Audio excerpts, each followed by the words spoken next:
Okay, let's take a look at this Engle 120, W120 camshaft. A couple different things on here. We're not going to talk about the duration or the valve lift or overlap, even though this one does have, it looks like 2215, what's that, 37 degrees of overlap, so it should have a nice lumpy sound to it, and you know, it's meant to be, you know, for a higher compression engine and higher RPMs with 294 duration. That's way up there for making power on the top end.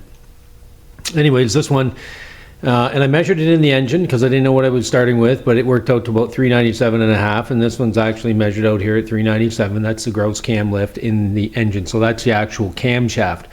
The manufacturer says that their camshaft will run with a maximum of 435 degrees lift, which means you have to attain that through ratio rockers, and really a stock set of rockers is a 1.1 to 1 ratio rocker. So if we take that 397 and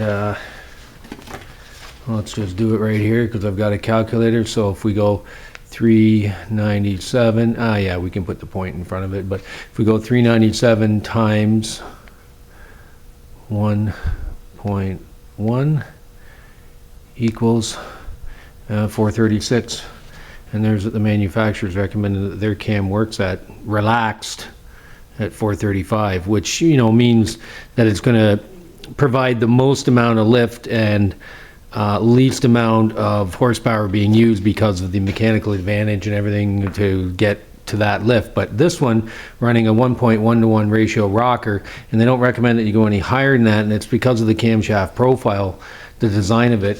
So I mean, 436 is a pretty healthy lift. That's what I'm running in my stroker, and I mean, that's on a trying to think of the camshaft that I've got in that one. It's not a 120. Anyways, so here we are at 436, and I want to see now with the engine, barring the engine over, I've got this set at 0, and we'll count this off. Hopefully you guys can see this, and it should start moving here in just a moment. There we go. 100, 200, 300, I'm going to restroke here again, 300, 400, and 10, 20, 30, 4, 5,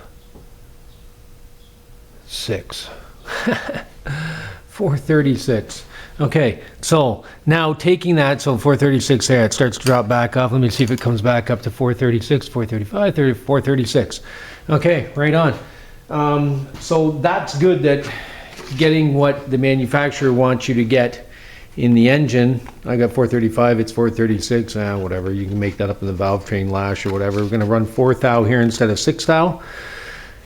Depending on what you're running for valve train lash pads, whether you're running rotators or swivel feet. I do not like swivel feet adjusters. They break. They cost me engines. Or one of my engines, a customer's engine, I told them don't put them in. They put them in, they broke.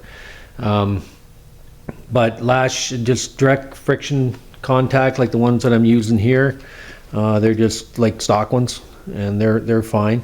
Or you can put in lash pads or like lash caps, and if you put the lash caps in, then you got to monkey around with the geometry.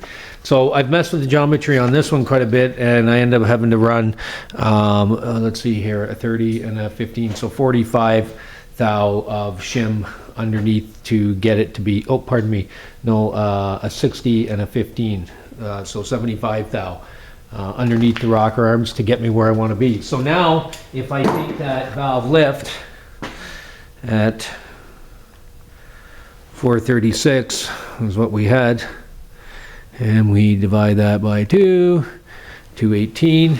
So now what I'm going to do is go back 218 thou on the cam, and I want to see where my rocker arm is for how much angle there is when it's at half mast. like this is just great right here. There's like barely any angle to it, which means if I'm getting that lift and it's totally relaxed, then it's not going to be robbing power in the valve train. It's not going to eat stuff up either because sometimes you get the geometry wrong, like you're in too far and then you're off dimension, then you end up putting you get the lift or maybe even maximum amount of lift out of it, because I could put a 1-2-5 ratio rocker on this thing and get way more if I wanted to. So 397 times 1.25 equals, look at that, 496 lift if I put a 1-2-5 ratio rocker on it. But they don't recommend going any higher than that. But you can do that, but you put so much strain on the valve train, I mean, you're going to make power, but you're also going to cause wear and you're going to gobble up power because of the friction load. So here, we'll go back 218 thou at half cam lift. So let me just count this off here. I'll use that as a reference point. So there's 100, 200 right there, and 18. So 1,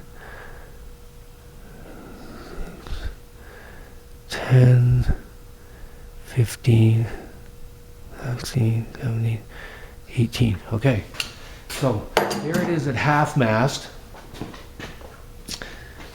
Oh my gosh, it's beautiful. Like, there's barely, the thing's totally relaxed sitting there. So there we go, 436, right on the money for the cam, and should work pretty good. So that's a W100 Engle camshaft.